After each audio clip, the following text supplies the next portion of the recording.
Assalamualaikum warahmatullahi wabarakatuh. Kita akan membahas materi KDTK yang isinya membahas tentang eliminasi urin BAK, buang air kecil.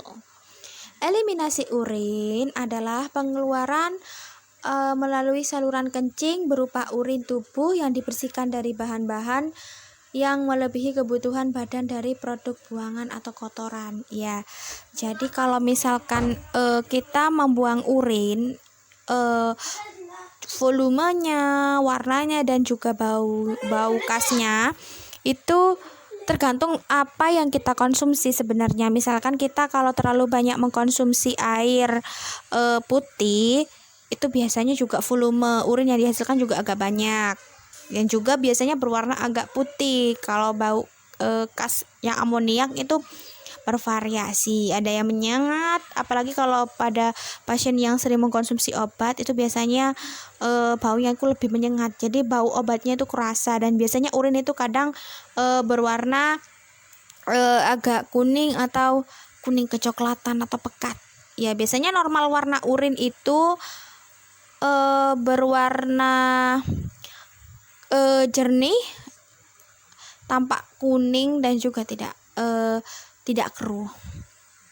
Secara garis besar, struktur sistem perkencingan terdiri dari ginjal. Ginjal melakukan dua fungsi utama: mengekskresikan sebagai terbesar produk akhir metabolisme tubuh berupa urin, mengatur konsentrasi garam dalam dari keseimbangan asam basa, darah, serta keseimbangan cairan. Nah, sedangkan kalau untuk ureter berfungsi menyalurkan urin dari ginjal ke kandungan kencing. Makanya kalian supaya tidak terkena penyakit masalah biasanya penyakit ginjal itu mulai kalian masih usia dini itu berpola hidup sehat, seperti konsumsi air putih yang banyak. Kan normal manusia dewasa konsumsi air putih itu kurang lebih 1,5 sampai 3 liter seharinya ya. Kalau untuk ibu hamil itu beda lagi, 2 kali lipatnya, soalnya suplainya itu untuk dirinya sendiri dan juga bayi yang ada di dalam kandungan.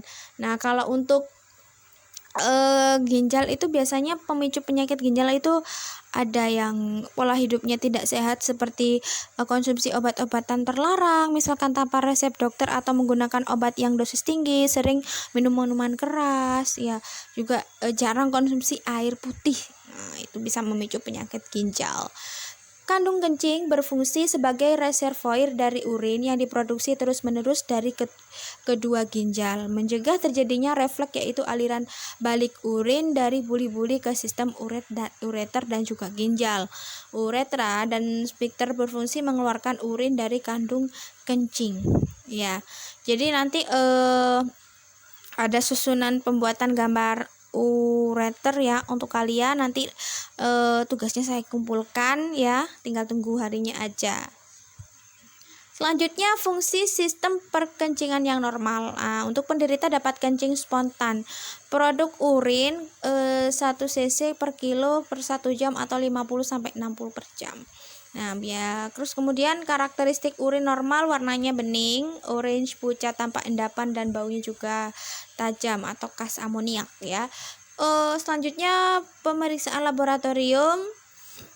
Berat jenis urin lengkap dalam batas normal, bounce kreatin dan juga batas normal. Biasanya kalau untuk ibu hamil itu protein urin ini biasanya sangat sering terjadi ya, apalagi ibu juga tidak bisa mengontrol konsumsi gula dan juga garam akan mengakibatkan protein urin. Protein urin itu nanti di tes labnya itu ada 3 macam ya. Mungkin kalau sudah parah itu bisa mengakibatkan preeklamsi bahkan eklamsi, dan bisa memicu kematian. Urin hasil dari penyaringan darah di ginjal, di mana ampas-ampas bertukaran ikut tersaring dan dikeluarkan oleh tubuh melalui saluran kencing. Nah, itu urin, airnya ya. Airnya yang keluar itu namanya urin. Isi urin 96% air, ampas-ampas bertukaran zat ureum, kreatinum, acidium ureum, beberapa macam garam, dan urokum memberikan warna urin. Yang perlu diobservasi pada urin atau dikaji adalah banyaknya, frekuensi, warna, jernihnya, baunya, dan keadaan yang luar biasa. Karena pada orang sakit itu produksi urin itu berbeda dengan orang-orang normalnya karena mungkin pengaruh dari pola kebiasaan dan juga em, ke efek dari obat sendiri dari mungkin dari minumnya juga kurang. Nah, itu perlu diperiksakan. Nah, kalau cuma keadaan normal sebenarnya sih tidak ada masalah. Yang biasanya yang sering bermasalah itu apalagi orang yang memiliki gangguan ginjal itu biasanya urinnya terkadang itu sampai berdarah seperti baju ginjal itu harus segera ditindaklanjutkan. Selanjutnya, faktor yang mempengaruhi eliminasi urin, diet dan asupan. Nah, tipe makanan seperti protein dan natrium dapat memenuhi jumlah urin yang berbentuk. Kopi dapat meningkatkan pembentukan urin. Nah, terus kemudian respon keinginan awal untuk berkemih, kebiasaan mengabaikan keinginan yang berkemih dapat menimbulkan urin banyak tertahan di view sehingga mempengaruhi ukuran view dan juga urin. Nah, gaya hidup, perubahan gaya hidup mempengaruhi ketersediaan fasilitas toilet. Nah, kalau untuk dia dan juga asupan itu biasanya itu dietnya itu kalau misalkan contohnya kayak seperti ibu hamil itu dia mengalami preeklamsi biasanya pengurangan protein ya. Jadi kalau ibu untuk mengkonsumsi makanan dan minuman itu yang rendah protein. Nah, untuk respon keinginan awal untuk berkemih, nah itu biasanya jangan biasakan untuk apalagi kalau kita mumpung masih muda ya, jangan sering-sering kita itu sering BAK terlalu ditahan karena itu bisa mengakibatkan penyakit yang lebih serius, bisa menimbulkan gangguan ISK, infeksi saluran kemih. Untuk gaya hidup, perubahan gaya hidup mempengaruhi ketersediaan fasilitas toilet ya. Kalau gaya hidup biasanya apalagi zaman-zaman sekarang ini apalagi di daerah pedesaan-pedesaan walaupun daerah pegunungan itu sekarang sudah banyak sekali toilet-toilet gratis di bagian sini ada toilet nanti serang 1 meter lagi ada toilet bahkan tiap rumah itu juga memiliki toilet. Kalau beda dengan hal zaman-zaman yang agak terdahulu biasanya itu toilet jarang sekali dan susah mungkin karena orang-orang tertentu yang memiliki toilet. Biasanya orang kalau melakukan BAK ya dia harus menahan dulu sampai dia datang ke sungai misalkan atau kali ya. Stres psikologis. Meningkatkan stres dapat mengakibatkan sering frekuensi berkemih karena sensitivitas untuk keinginan berkemih dan jumlah urin yang diproduksi. Berarti memang kalau orang banyak bermasalah misalkan dia stres, emosinya juga tidak stabil, mungkin ada banyak sekali masalah, otomatis frekuensi volume yang dihasilkan oleh urin itu juga semakin meningkat walaupun konsumsi air putih atau teh atau lain sebagainya itu biasanya tetap frekuensinya lebih banyak dari biasanya. Tingkat aktivitas. Eliminasi urin membutuhkan tonus otot, view, dan juga baik untuk fungsi sphincter yang didapatkan dengan beraktivitas. Nah, kalau semakin kita banyak aktivitas, biasanya proses berkemihnya juga mengeluarkan cairan urin itu juga berkurang. Nah, tingkat perkembangan tubuh mempengaruhi pola berkemih, kondisi penyakit misalkan penyakit DM dan juga sosial kultural. Nah, kalau untuk sosial kultural ini biasanya susah ya, apalagi kalau kita datang ke wisata yang memang alam ya. Biasanya itu ada tempat yang memang disakralkan tidak boleh berkemih. Jadi kalau misalkan kalau ada pengunjung yang ingin berkemih mungkin toiletnya disediakan kurang lebih ya berapa meter lagi. Nah, biasanya susah kalau dapat tempat seperti itu ya, jadi kita harus antisipasi saja. Kebiasaan berkemih di toilet mengalami kesulitan berkemih melalui urinal. Nah, karena kalau keadaan normal orang tidak sakit itu kan bisa beraktivitas, dia bisa BAK sendiri dan juga bisa kamar mandi sendiri. Namun kalau sudah di rumah sakit, kita perlu bantuan pada keluarga dan juga para perawat. Apalagi yang ada pasien yang memang harus bed rest, harus tertidur, jadi mau BAK aja harus menggunakan urinal. Memang rasanya tidak enak ya. Nah, terus kemudian tonus otot. Nah, tonus otot itu berperan dalam berkemih. Jadi otot itu mengalami peregangan saat kita menahan kemih.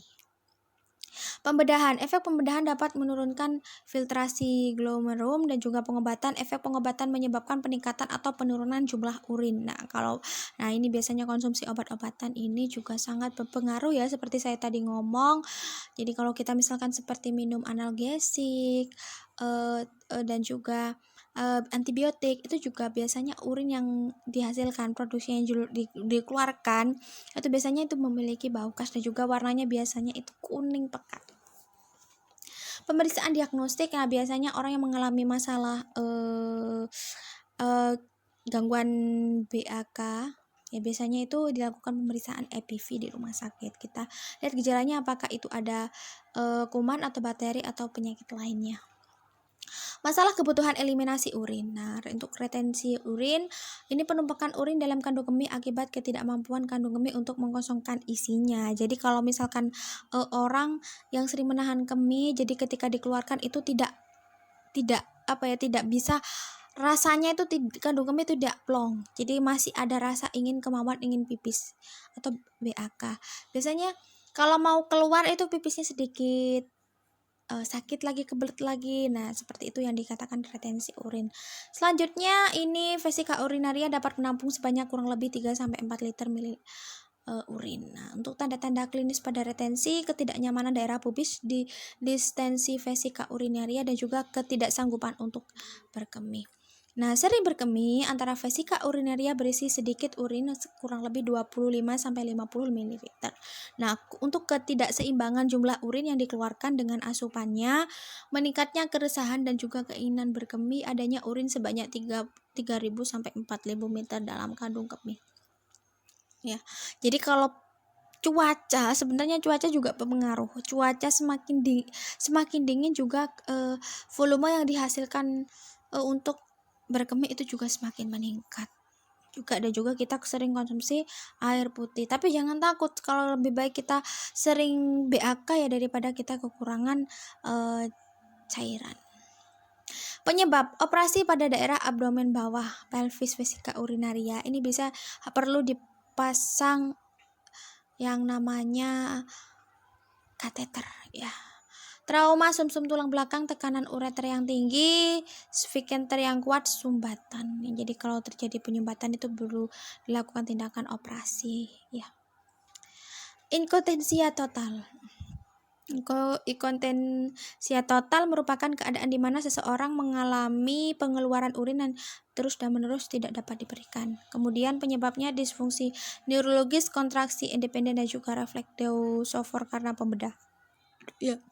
Jadi inkontinensia total ini keadaannya jadi orang itu terus mengeluarkan urin yang tidak bisa ditahan. Jadi rasanya tuh kebelet pipis tuh. Jadi ibaratnya kayak beser ya. Trauma atau penyakit yang mempengaruhi saraf, medula spinalis dan juga fistula neuropati. Nah, tanda-tanda inkontinensia total, aliran konstan yang terjadi pada saat tidak diperkirakan, tidak adanya distensi kandung kemih, nokturia dan juga pengobatan inkontinensia tidak berhasil. Nah, ini inkontinensia stres. Nah, merupakan keadaan seseorang yang mengalami kelahiran urin kurang lebih dari 50 meter, terjadinya dengan meningkatan tekanan abdomen. Ya, biasanya itu kalau sudah mengalami seperti ini tuh abdomen itu juga ditekan, itu sangat nyeri sekali. Kemudian kemungkinan penyebabnya adanya degeneratif pada otot pelvis dan juga struktur penunjang dan juga berhubungan dengan penuaan. Jadi biasanya kalau orang sudah memasuki usia lansia itu biasanya mengalami terjadi gangguan pada BAK. Tekanan intraabdominal tinggi, kandung kemih dan otot pelvis dan struktur penunjang lemah. Tanda-tanda inkontinensia stres, adanya urin menetes dengan meningkatkan tekanan abdomen, adanya dorongan berkemih sering miksi lebih dari 2 jam sekali. Biasanya kalau ibu hamil semakin tinggi usia kehamilan, semakin besar perut ibu hamil, itu biasanya itu volume urin juga lebih banyak dikeluarkan. Ya, sering pipis karena adanya penekanan pada daerah abdomen oleh bayi. Jadi jangan kaget ketika misalkan kamu besok hamil atau kamu punya saudara ketika sering BAK, itu wajar saja, masih dalam keadaan normal. Inkontinensia refleks. Ya, keadaan di mana seseorang mengalami pengeluaran urin yang tidak dirasakan. Terjadinya pada interval yang dapat diperkirakan bila volume kandung kemih mencapai jumlah tertentu. Nah, kerusakan neurologis, lesi medula spinalis neurologis itu ada sistem syaraf. Nah, sekian dulu materi dari saya. Mungkin kalau ada bahasa-bahasa medis yang kurang jelas bisa langsung japri tanya ke saya ya.